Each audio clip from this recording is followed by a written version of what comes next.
வணக்கம். 2026 பொங்கல் பரிசு தொகுப்புல பணம் இல்லையா? இப்படி ஒரு கேள்வி திடீர்னு கிளம்பியிருக்கு. தமிழ்நாடு அரசாங்கம் ஒரு அறிவிப்பை வெளியிட்டது. அதுக்கப்புறம் ஒரே குழப்பம்தான். உண்மையில என்னதான் நடக்குது? பணம் வருமா வராதா? வாங்க இத பத்தி தெளிவா பார்க்கலாம். முதல்ல கவர்மெண்ட் என்ன அனௌன்ஸ்மெண்ட் கொடுத்தாங்கன்னு பார்க்கலாம்.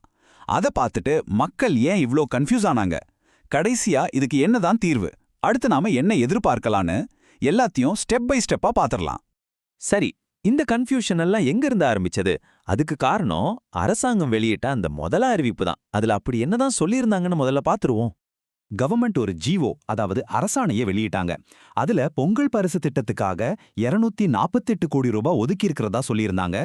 இங்க தான் பிரச்சனையே ஆரம்பிச்சது. ஆனா இங்க ஒரு முக்கியமான விஷயம் இருக்கு. இந்த 248 கோடி ரூபாய் எதுக்கு தெரியுமா? 1 கிலோ பச்சரிசி, 1 கிலோ சக்கரை, அப்புறம் ஒரு முழு நீல கரும்பு, இந்த 3 பொருளுக்கு மட்டும்தான். இத பார்த்ததுன்னா மக்களுக்கு அடப்ப பணம் கிடையாதா அப்படின்னு ஒரு பெரிய கேள்வி எழுந்துச்சு. சோ இந்த அறிவிப்பு வந்த உடனே மக்கள் மத்தியில ஒரு பெரிய கன்ஃபியூஷன் கிரியேட் ஆயிடுச்சு. நிறைய பேருக்கு ஒரு சின்ன கவலையும் வர ஆரம்பிச்சது.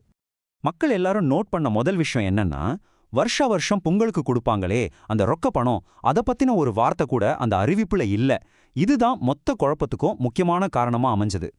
இந்த நியூஸை பார்த்ததும் மக்களோட ஆதங்கம் எப்படி வெளியில வந்துச்சுன்னா, என்னது இந்த வருஷம் ₹1 கூட கிடையாதா அப்படிங்கிற மாதிரி தான் சோஷியல் மீடியாவில இருந்து டீ கடை வரைக்கும் இதுதான் ஹாட் டாபிக்கா இருந்துச்சு. சரி, அப்போ உண்மையில என்னதான் நடக்குது? மக்கள் நினைக்கிற மாதிரி நிஜமாவே பணம் கிடையாதா? இது சம்பந்தமா நமக்கு கிடைச்ச தகவல்களை வச்சு அரசாங்க தரப்புல இருந்து என்ன விளக்கம் வருதுன்னு இப்ப பார்க்கலாம்.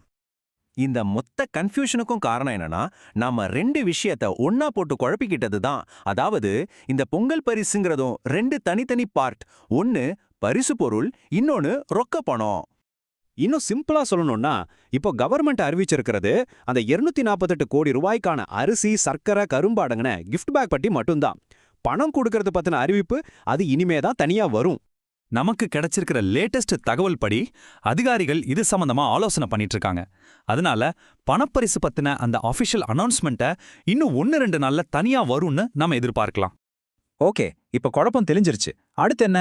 இந்த திட்டம் எவ்வளோ பேருக்கு போய் சேரப்போகுது, மக்கள் எவ்வளோ பணம் எதிர்பார்க்கறாங்கன்னு பார்க்கலாம் வாங்க.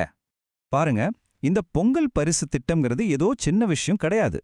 தமிழ்நாட்டில் இருக்கிற சுமார் 2,22 லட்சம் குடும்ப அட்டைதாரர்கள், அதாவது ரேஷன் கார்டு வச்சிருக்கிற எல்லாருக்கும் இது போய் சேரணும்.